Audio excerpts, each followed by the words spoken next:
Hello नमस्कार साथियों, कैसे हो आप लोग। स्वागत है आप सभी का आपके अपने परिवार में। यूजीसी नेट एक ऐसा विषय है जिस पर सभी लोगों को बहुत दिनों से इंतजार था कि हिंदी लिटरेचर की क्लासेस कैसे स्टार्ट होंगी, कब स्टार्ट होंगी, कहाँ से स्टार्ट होंगी। तो देखिए, मैं आप लोगों के लिए यहाँ पर एक इम्पॉर्टेंट टॉपिक लेकर के हाजिर हुआ हूँ। इम्पॉर्टेंट टॉपिक अगर हम बात करते हैं हिंदी साहित्य में या अलग अलग हम बात करते हैं यूजीसी नेट के, तो लगभग 10-10 यूनिट का सारा इन्होंने बांट रखा है। यूजीसी नेट का जो सिलेबस है लगभग 10-10 यूनिट में बटे हुए हैं, और उसी में से हम लेकर के आए हैं यूनिट नंबर 7 वाले पार्ट में कहानी का पार्ट। और कहानी में भी हम लेकर के आए हैं ईदगाह कहानी, जिसको आप लोगों ने काफी बार सुना भी होगा। प्रेमचंद की ये कहानी है ईदगाह, और इस कहानी के बारे में थोड़ा थोड़ा हम डिस्कस करेंगे और इसके बारे में समझेंगे।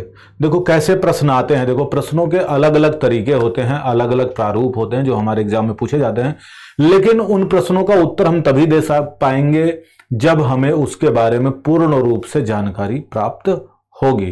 किसी भी कहानी को जब हम अच्छे से पढ़े होते हैं तो ही हम उससे संबंधित प्रश्नों के उत्तर भी दे सकते हैं। जैसा कि आप हमारे पीछे देख रहे होंगे, ईदगाह कहानी है हिंदी साहित्य का पेपर 2 जिसको हम कहते हैं, मतलब यूजीसी नेट में आपका पेपर 1 और पेपर 2। इतना मैं विश्वास दिलाता हूं कि अगर आप हमारे साथ में जुड़े रहते हैं, आगे पढ़ते रहते हैं, तो आपका यूजीसी नेट का आपका जेआरएफ भी पहली बार में निकल जाएगा। तो शुरुआत करते हैं आज की कहानी को थोड़ा, मतलब मैंने बहुत ज्यादा लंबा चौड़ा नहीं बनाया है, थोड़ा सा छोटे में कर दिया है कहानी को। एकदम संक्षिप्त कहानी का भाग मैंने आपके सामने प्रस्तुत करने का प्रयास किया है। अब जैसा कि नाम से देख रहे हैं कि ईदगाह होता क्या है, बेसिकली नाम रखा गया ईदगाह।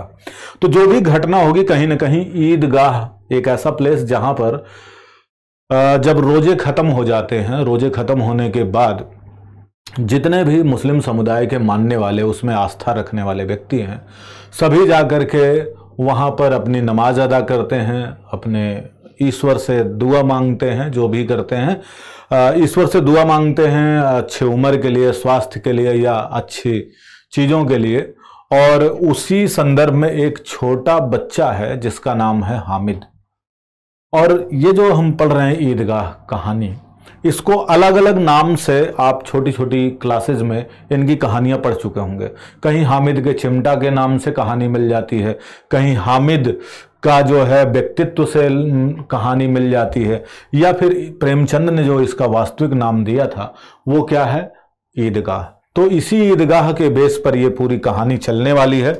अगर हम बात करते हैं, जैसे ये कुछ मित्र हैं आपस में डिस्कस कर रहे हैं, बातचीत कर रहे हैं, आपके सामने देखेंगे तो डिस्कस क्या हो रहा है। 30 दिन रोजे के बाद ईद आई है और कितना मनोहर, कितना सुहाना प्रभात है, मतलब सुबह का टाइम हो चुका है और सबको ये हरियाली, ये पेड़ पौधे, ये सारी चीजें नजर आ रही है। अजीब हरियाली है, किस पर, वृक्षों पर, और खेतों में भी कुछ अलग ही रौनक है।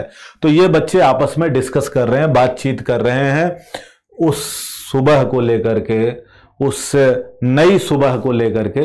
क्योंकि बच्चों के लिए सुबह क्यों? क्योंकि बच्चों के लिए इतना ज्यादा इंटरेस्टिंग इसलिए है कि घर से ईदी मिलती है, पैसा मिलता है, घूमने फिरने का मौका मिलेगा, और जो बड़े लोग हैं इसी दिन के लिए तो सारे पैसे इकट्ठे करते रहते हैं कि एक बड़ा त्योहार माना जाता है।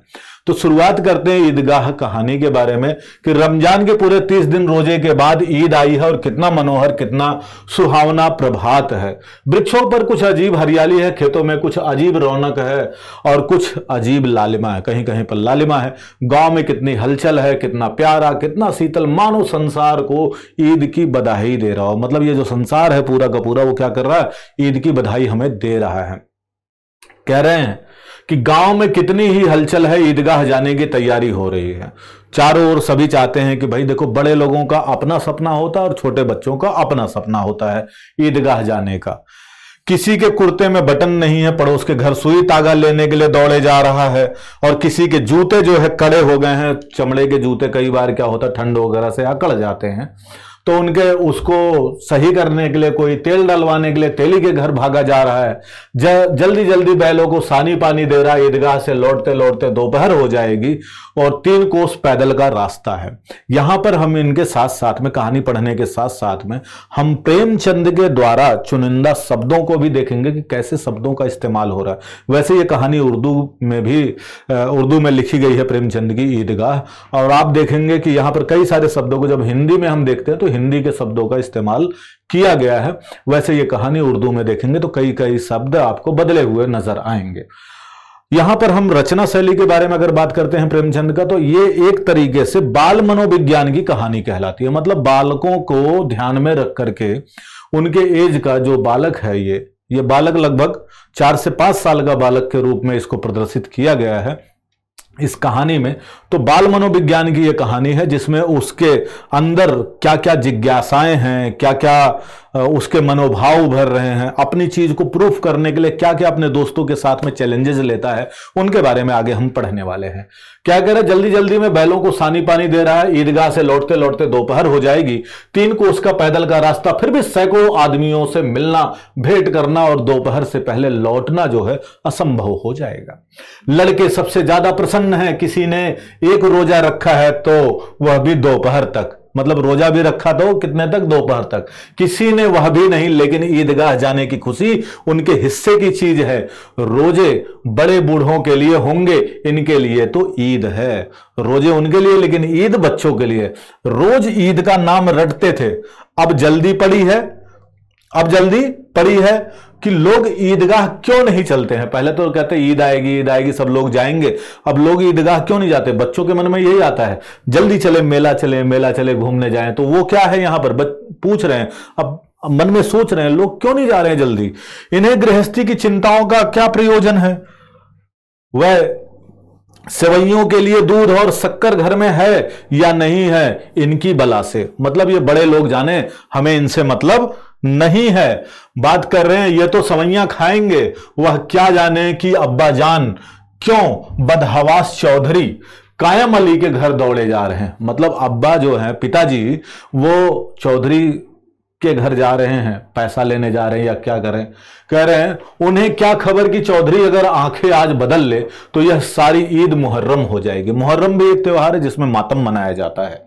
उनकी अपनी जेबों में तो धन कुबेर भरा हुआ है, बार बार जेब से अपना खजाना निकाल कर गिनते हैं। छोटे बच्चों में क्या है, 10-20 रुपए भी मिल जाते हैं छोटे बच्चों को, तो उनको पता है कि मन में खाली पुलाव के लड्डू जो है यहां पर फैलाते रहते हैं कि मेले में जाएंगे, क्या मिठाई लेंगे, क्या फल लेंगे, खिलौने लेंगे, वो सारी चीजें वो खुश होते हैं और खुश हो करके फिर रख लेते हैं। महमूद गिनता है 1, 2, 10, 12 और उसके पास 12 पैसे हैं। मोहसिन के पास 1, 2, 3, 8, 9, 15 पैसे हैं। इनकी अनगिनत पैसों में से अनगिनत चीजें लाएंगे, खिलौने, मिठाइयां, बिगुल, गेंद, न जाने क्या क्या इनके सपने होते हैं लाने के लिए। और जो सबसे ज्यादा प्रसन्न है वह है हमारा हामिद। वो हामिद कितने उम्र का है अगर हम बात करते हैं, हमारा हामिद जो है, जिस हम कैरेक्टर के ऊपर सबसे ज्यादा अगर हम कहें जो मेन पात्र है प्रेमचंद का, वो हामिद है 4 से 5 साल का। गरीब सूरत है, मतलब सूरत से भी गरीब लग रहा है, दुबला पतला लड़का है। और जिसका बाप अगर हम बात करते हैं तो क्या कह रहे हैं हामिद के बारे में अगर बात करते हैं, जिसका बाप भी पिछले साल, गत वर्ष मतलब पिछले साल हैजे के भेंट हो गया, मतलब हैजे से मर गया। और ना जाने क्यों मां पीली होती होती एक दिन मर गई। मतलब पिता के याद में धीरे धीरे वो भी गमगीन होकर मर गई। किसी को पता ना चलता कि बीमारी क्या है, कहती भी तो कौन सुनने वाला था। दिल पर जो बीतती थी वह दिल में ही सहती, और जब सहा नहीं गया तो संसार से विदा हो गई। अब हामिद अपनी बूढ़ी दादी अमीना की गोद में सोता था। तो दादी का नाम क्या था? हामिद की दादी का नाम था अमीना। और उतना ही प्रसन्न उसके अब्बा जान रुपए कमाने गए हैं। भाई उतना ही प्रसन्न था जब उसके अब्बा जान थे। अब क्यों प्रसन्न था? उसे यह पता था कि अब्बा जान रुपए कमाने गए हैं, बहुत सी थैलियां लेकर के आएंगे, और अम्मी जान जो है अल्लाह मियाँ के घर के लिए गई हुई हैं और बड़ी बड़ी अच्छी अच्छी चीजें लेने गई हैं। किसके लिए लेने गई हैं? हामिद के लिए लेने गई हैं, उसकी माँ। अल्लाह मियाँ के यहाँ अच्छी अच्छी चीजें लेकर के आएंगी, इसलिए हामिद है प्रसन्न। और आशा तो बड़ी चीज है, और फिर भी बच्चों की आशा, उनकी कल्पना तो राई का पर्वत बना देती है। ये प्रेमचंद की लाइनें हैं, ये इनका कथन है कि बच्चों की जो कल्पना है वह इतनी बड़ी हो जाती है कि छोटी छोटी चीजों में बहुत कुछ ये सोच लेते हैं। हामिद के पांव में जूता नहीं है, सिर पर अगर हम बात करते हैं पर एक पुरानी धुरानी टोपी है जिसका गोला भी काला पड़ गया है। फिर भी वह प्रसन्न है। जब उसके अब्बा जान थैलियां और अम्मी जान नियमतें लेकर आएंगी तो वह दिल से अरमान निकाल लेगा, और तब देखेगा क्या नाम है इसका, मोहसिन, नूरे और सम्मी कहां उतने पैसे निकालेंगे। मतलब ये अपने दोस्तों के बीच में तुलना कर रहा है। अब बात कर लेते हैं आगे की कि अभागिन अमीना अपनी कोठरी में बैठे बैठे रो रही है, क्योंकि इसके बच्चा तो डेथ कर गया है और बहू भी नहीं है, पोते को पाल रही है कैसे कैसे।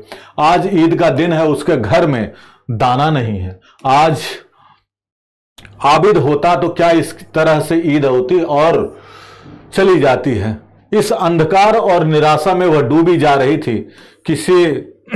किसी ने बुलाया था इस निगोड़ी ईद को, मतलब अपने मन में सोचती कौन बुलाया था इस ईद को, क्यों आ गई, इस घर में उसका क्या काम है। लेकिन हामिद, उसे किसी भी मरने जीने का क्या मतलब है। उसके अंदर प्रकाश है, बाहर आशा है।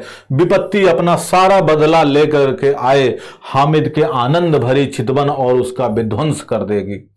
उसको कोई भी फर्क नहीं पड़ता इन सब चीजों से। बात कर रहे हैं हामिद भीतर जाकर के दादी से कहता है, तुम डरना नहीं अम्मा, मैं सबसे पहले आऊंगा, बिल्कुल ना डरना। अब छोटा बच्चा है, वो तो कहेगा अपनी दादी से, हो सकता है वो ये भाप गया कि कहीं दादी हमारी डर तो नहीं रही है कि मेला देखने जाए, लेट आए, कैसे जाएगा अकेला।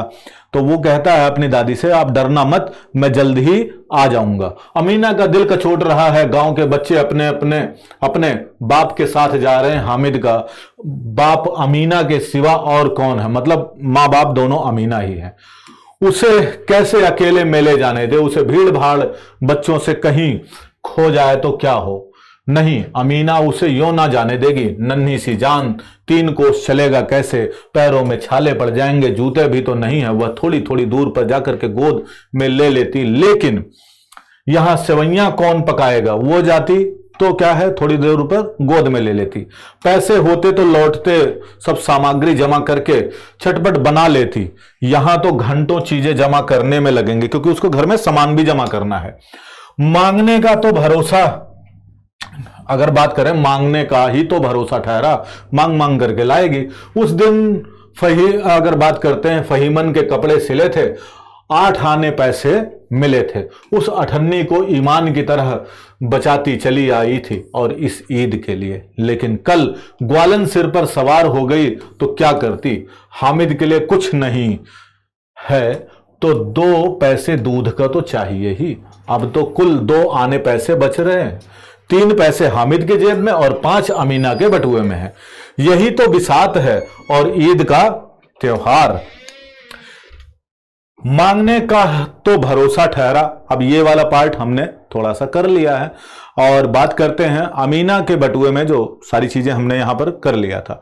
कह रहे हैं कि बिसात है कि ईद का त्योहार और अल्लाह ही बेड़ा पार लगाए। धोबन, नाइन, मेहतारिन, चूड़िहारिन सभी तो आएंगी। मतलब ये सारे लोग जो काम करने हैं घर में, जो कहते हैं अपने यहां प्रजा है, तो ये तो आते ही हैं। सभी को सेवैयां चाहिए और थोड़ा किसी को आंख नहीं लगता है, किस किस के मुंह चुराएगी। मतलब कितने लोगों से जी चुराती रहे, देना तो पड़ेगा। साल भर का त्योहार है और जिंदगी खैरियत से रहे हैं, उन्हीं की तकदीर भी और उन्हीं के साथ भी। तो बच्चे खुदा सलामत रखे, ये दिन भी कट जाएंगे। ये सोचती है मन में, ये भी दिन कट जाएंगे। अब देखो यहां पर थोड़ा कसमकस है दादी जी की और बच्चे की खुशी है, दोनों चीजों को दिखाया जा रहा है। गरीबी में जो माँ है, जो परिवार है, उसका क्या कसमकस है। और गरीबी होने के बावजूद भी कुछ भी फर्क नहीं पड़ता है समाज से, कुछ भी फर्क नहीं पड़ता है गरीबी से। खुशी तो अंदर से है उस बालक के, हामिद के। तो गांव से मेला चला और बच्चों के साथ में हामिद भी जा रहा है। कभी सब दौड़ करके आगे निकल जाते हैं, किसी पेड़ के नीचे खड़े होकर के साथ वालों का इंतजार करते हैं। और यह लोग क्यों धीरे धीरे, अब बच्चे तो कहते हैं ये लोग इतना धीरे धीरे क्यों चल रहे हैं, बच्चों को तो जाना है। हामिद के पैरों में भी तो जैसे जैसे पर लग गए हैं, वो भी तेजी तेजी दौड़ रहा है। वह कभी थक सकता है। शहर का दामन आ गया, सड़क के दोनों ओर अमीरों के बगीचे हैं, पक्की चार दीवारी बनी हुई है, पेड़ों में आम और लीचियां लगी हुई हैं। कभी कोई लड़का कंकड़ी उठा करके आम पर निशाना लगाता है और माली अंदर से गाली देता हुआ निकलता है, लड़के यहां से एक फलांग पर हैं, खूब हंस रहे हैं, माली को कैसा उल्लू बनाया, है ना। हलवाई की दुकान शुरू हुई, आज खूब सारी सजी हुई थी। इतनी मिठाइयां कौन खाएगा, बच्चों की बात है। तो देखो यहां पर छोटी छोटी बच्चों को जो कहानियां, जो हम कहें कि जिन जिन्नात की बारे में जो सुन रखा था, वो सब बच्चों के दिमाग में भी चल रहा है। एक दुकान पर मानो कह रहा है कि जो मिठाई की दुकानें हैं वो भी खूब सजी हुई थी। इतनी मिठाइयां कौन खाता है, देखो ना। एक एक दुकान पर मनो होंगी, मतलब मन एक तौलने की इकाई है, तो मनो दुकान मिठाइयां होंगी। सुना है रात को जिंजात आकर के मिठाइयां खरीद ले जाता है। अब अब्बा कहते हैं कि आधी रात को एक आदमी हर दुकान पर जाता है और जितना माल बचा होता है वह तुलवा लेता है और सचमुच के रुपए देता है। बिल्कुल ऐसे ही रुपए देता है, सचमुच के रुपए देता है। अब बात करते हैं मोहसिन। दोने से एक रेवड़ी निकाल करके हामिद की ओर बढ़ाता है। ये छोटा सा, देखो बच्चों के बीच में बात हो रही है। हामिद हाथ फैला करके ले लेता है, मोहसिन रेवड़ी अपने मुंह में रख लेता है और महमूद, नूर और सम्मी खूब तालियां बजा करके हंसते हैं। हामिद खिसिया जाता है, छोटा बालक है। मोहसिन, अच्छा अब की जरूर देंगे हामिद, अल्लाह कसम ले जा। हामिद, रखे रहो, क्या मेरे पास पैसे नहीं हैं? सम्मी, 3 ही पैसे हैं तो 3 पैसों में क्या क्या ले लोगे?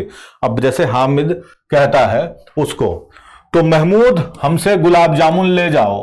हामिद, महमूद कहता है मोहसिन बदमाश है। हामिद, मिठाई कौन बड़ी नेमत है, किताब में इसकी कितनी बुराइयां लिखी हुई हैं। अब देखो बच्चा क्या है, जब उसे नहीं मिला तो उसके बारे में वो चीजें सोच रहा है। अब बता रहा है कि किताब में इसकी कितनी बुराइयां लिखी हुई हैं मोहसिन, लेकिन दिन में कह रहे होंगे कि मिले तो खा ले। वो कह रहा अगर दिल में तो यही कह रहे होगे ना, मिल जाए तो खा ले, और ऐसे कह रहे हो किताब में कितनी बुराइयां लिखी हैं। अपने पैसे क्यों नहीं निकालते? महमूद कहता है कि इससे समझते हैं कि इसकी चालाकी, हम खूब समझते हैं इसकी चालाकी। आपस में बच्चे कैसे बात करते हैं, जब हमारे सारे पैसे खर्च हो जाएंगे तो हमें ललचा ललचा करके खाएगा ये सामान निकाल करके अपने पैसे, इसीलिए नहीं खर्च कर रहा है। अब हम कई जगह पर देखते हैं हामिद का चिमटा, ये भी एक स्टोरी का पार्ट है। ये रहा चिमटा, ये बेचारा हामिद है, इसकी दादी और यहां सेवैयां पका रही हैं। अब ये क्या कर रहा है, देखो बच्चों के बीच में, अब बच्चे आ गए कहाँ, दुकान से, मिठाइयों की दुकान से धीरे धीरे खिलौनों की दुकान पर आ जाते हैं। तो कह रहा तरह तरह के खिलौने हैं, सिपाही है, गुड़िया है, राज की ओर भिस्ती है, धोबिन है और साधु हो, बस कितने सुंदर दिखते हैं। ये है ना, सिपाही है, मालिन है, धोबी है, चिड़िया है, और ये सारे लोग हैं, वकील हैं, ये सारे लोग यहाँ पर दिख रहे हैं। घोड़ा है, कुत्ता है, ये सारी चीजें खिलौने के रूप में दिख रही हैं। ये देखो, ये दिखाया गया है हमारा हामिद, और बाकी ये इसके 4 दोस्त हैं। हामिद का टोपी भी फटी हुई है, मतलब गरीब एक दिखाया गया है। हामिद के साथी आगे बढ़ गए और सबील पर सबके सब शरबत पी रहे हैं। देखो सब कितने लालची हैं, इतनी मिठाइयां ली, मुझे किसी ने एक भी ना दी। उसके पर कहते हैं ना, मेरे साथ खेलो, मेरा यह काम करो। अब अगर किसी ने कोई काम करने को कहा तो पूछूंगा। मतलब जैसे वो बच्चा कह रहा है, पहले तो कहते थे ये कोई मुझे मिठाई नहीं दे रहा और मेरे साथ खेलते थे और काम भी करवाते थे। कौन कह रहा है? ये हामिद कह रहा है। खाए मिठाई, आप मुंह सड़ेगा, फोड़े फुंसियां निकलेंगी, आप ही जबान चटोरी हो जाएगी, तब घर कैसे पैसे मांग के चुराएंगे और मार खाएंगे। किताब में झूठी बातें थोड़ी ना लिखी हैं, मेरी जबान क्यों खराब होगी। अम्मा चिमटा देखते ही दौड़कर मेरे से ले लेंगी और कहेंगी मेरा बच्चा अम्मा के लिए चिमटा लाया है, कितना ही अच्छा लड़का है। अब अपने मन में सोच रहा कि मैं अम्मा के लिए ले लूंगा चिमटा, है ना। मैं मिठाई वगैरह नहीं खरीदूंगा। इन लोगों के खिलौने पर कौन इन्हें दुआएं देगा? अब वो अपने मन में सोच रहा है कि मैं अपने अम्मा के लिए क्या लूंगा, खिलौने पे कोई दुआ देगा? नहीं ना, मैं अम्मा के लिए चिमटा ले चलता हूं। बड़ों का दुआ सीधे अल्लाह के दरबार में पहुंचती है और तुरंत सुनी जाती है। मैं भी इनके मिजाज क्यों सहूं, मैं गरीब सही, किसी से कुछ मांगने तो नहीं जाता। आखिर अब्बा जान कभी ना कभी तो आएंगे ही, अम्मा भी आ जाएंगी ही। फिर इन लोगों से पूछूंगा कितने खिलौने लोगे, एक एक को टोकरियों खिलौने दूंगा और दिखा दूंगा कि दोस्तों के साथ इस तरह से सलूक किया जाता है। मतलब उसके मन में कहीं ना कहीं एक कसक भी है कि जो उसको मिठाई या रेवड़ी नहीं दे रहे हैं, तो लेकिन ये कह रहा है, इसका दिल देखो कितना बड़ा है कि यह देने की बात कर रहा है। यह नहीं कि पैसे की रेवड़ियां ली है तो चिढ़ा चिढ़ा कर खाने लगे, सबके सब हंसेंगे कि हामिद ने चिमटा लिया है। हंसे मेरी बला से। उसे दुकानदार से पूछा कि यह चिमटा कितने का? अब जाता है दुकान पर, पूछता चिमटा कितने का। दुकानदार ने उसकी ओर देखा और कोई आदमी साथ ना देख करके उसने कहा तुम्हारे काम का नहीं है जी। बिकाऊ है कि नहीं? वो पूछता बिकाऊ है कि नहीं। बिकाऊ क्यों नहीं है और यहां क्यों लाद लाए हैं? मतलब दुकानदार कहता है तो बताओ क्यों, कितने पैसे का है? 6 पैसे लगेंगे। हामिद का दिल बैठ जाता है। हाँ ठीक ठीक ठीक, 5 पैसे लगेंगे, लेना है तो लो, नहीं तो चलते बनो, दुकानदार कहता है। हामिद ने कलेजा मजबूत करके कहा 3 पैसे लोगे? यह कहता हुआ वह आगे बढ़ गया। दुकानदार की घुड़कियां ना सुने, मतलब उसे लगा कि मैं वो 6 पैसे बता रहा, मैं 3 पैसे बोल रहा हूं तो कहीं दुकानदार बोलने ना लग जाए, तो वहां से निकल जाता है। लेकिन दुकानदार ने घुड़कियां नहीं दी और बुलाकर चिमटा दे दिया। हामिद ने उसे इस तरह कंधे पर रखा मानो बंदूक है और शान से अकड़ता हुआ संगियों के पास आ गया। जरा सुने सबके ने क्या क्या आलोचना करते हैं। अब वो कहता देखता हूं कौन क्या आलोचना करता है। अपने कंधे पर रखा चिमटा और चला आता है। कहां है भाई? अब देखो दोस्तों के पास आया तो दोस्त क्या कहते हैं। मोहसिन ने हंस करके कहा यह चिमटा क्यों ले आया पगले?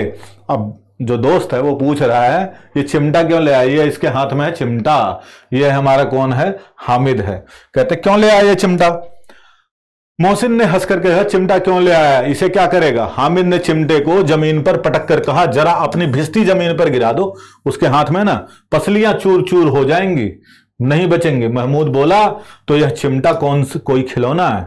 हामिद कहता है खिलौना क्यों नहीं है, अभी कंधे पर रख लिया बंदूक हो गई, हाथ में ले लिया तो फकीरों का चिमटा हो गया।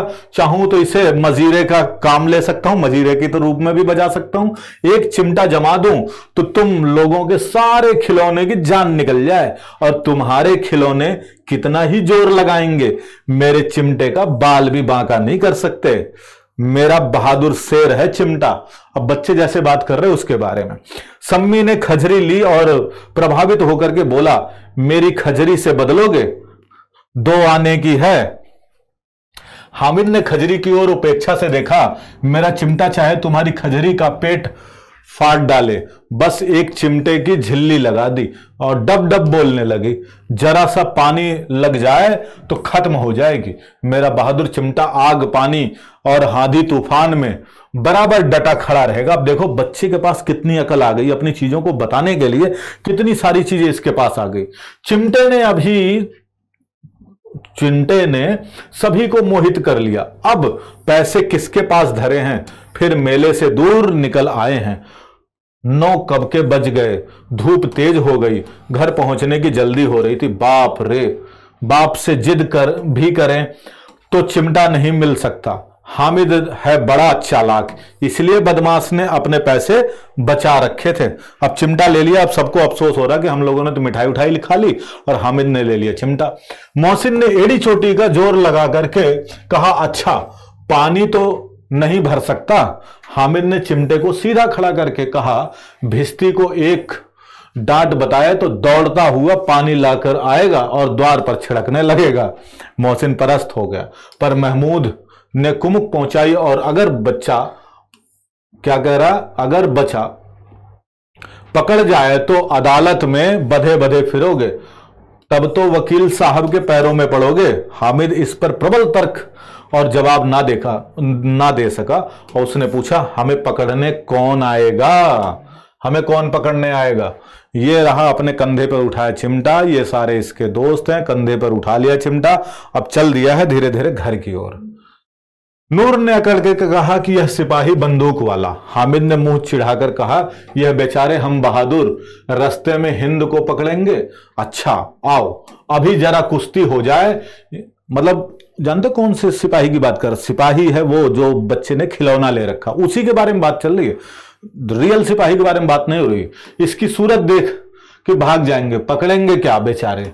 मोहसिन को एक नई चोट सूझ गई, तुम्हारे चिमटे का मुंह रोज आग में जलेगा। अब रोज बता रहे हैं कि इस चिमटे का क्या होगा, रोज जो है आग में डाला जाएगा। अब यहां तक तो बात शुरू हो गई। अब धीरे धीरे क्या है कि हामिद मियाँ का हाल सुनिए। अमीना उसकी आवाज सुनते ही दौड़ी गई। अब बेचारा क्या है, वो लेकर के चिमटा आ गया घर और उसे गोद में उठा करके प्यार करने लगी। सहसा उसके हाथ में चिमटा देख करके चौंकी। यह चिमटा कहां था, मैंने मोल लिया है। कै पैसे में? 3 पैसे में। अमीना ने छाती पीट ली। यह कैसा बेसमझ लड़का है कि दोपहर हुआ कुछ खाया ना पिया, लाया क्या चिमटा। सारे मेले में तुझे और कोई चीज ना मिली जो यह लोहे का चिमटा उठा लाया। हामिद ने अपराधी भाव से कहा तुम्हारी उंगलियां तवे से जल जाती थी ना, इसलिए मैंने ले लिया।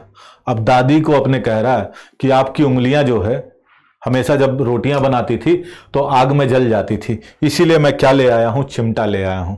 और ये चिमटा अपनी दादी को दे देता है। अब क्या होगा देखो, बुढ़िया का क्रोध तुरंत स्नेह में बदल गया और स्नेह भी वह नहीं जो प्रलभ हो और अपनी सारी कसक शब्दों में बिखेर देता। यह मूक स्नेह था, खूब ठोस रस स्वाद से भरा हुआ।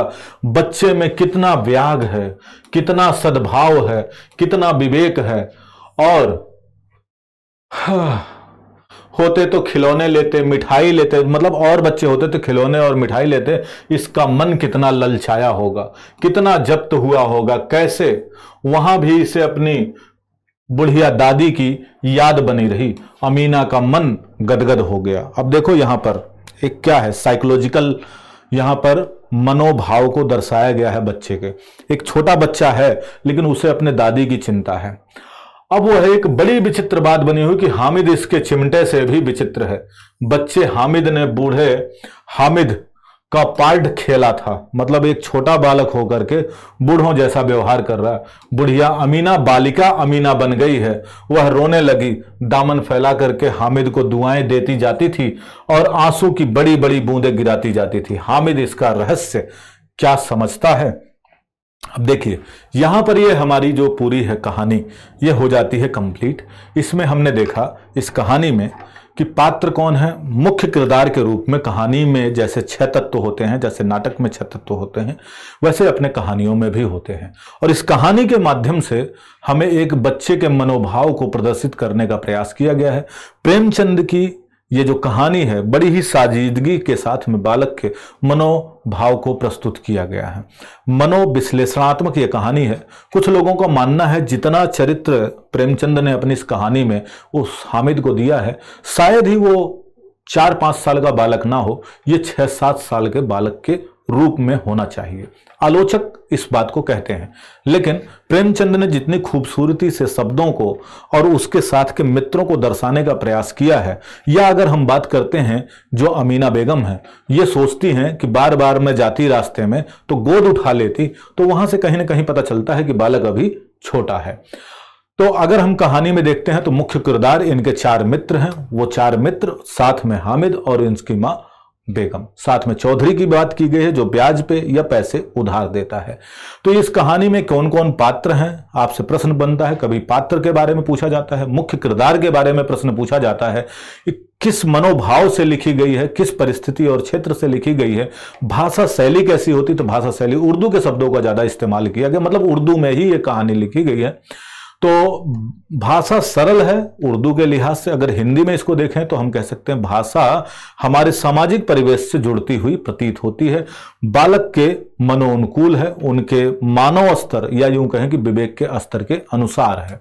तो ये छोटी सी कहानी थी। कहानी कैसी लगी एक बार मुझे बताइएगा, और ऐसी कहानियों या इंपॉर्टेंट टॉपिक देखने के लिए अपने इस चैनल को केजीएस टीचिंग एग्जाम को सब्सक्राइब कर लीजिएगा, और आपको रेगुलर यूजीसी नेट जेआरएफ की तैयारी होगी एकदम दमदार मस्त तरीके से। मिलेंगे आपसे अगली क्लास में, तब तक के लिए thank you so much, take care, bye bye, जय हिंद, जय भारत।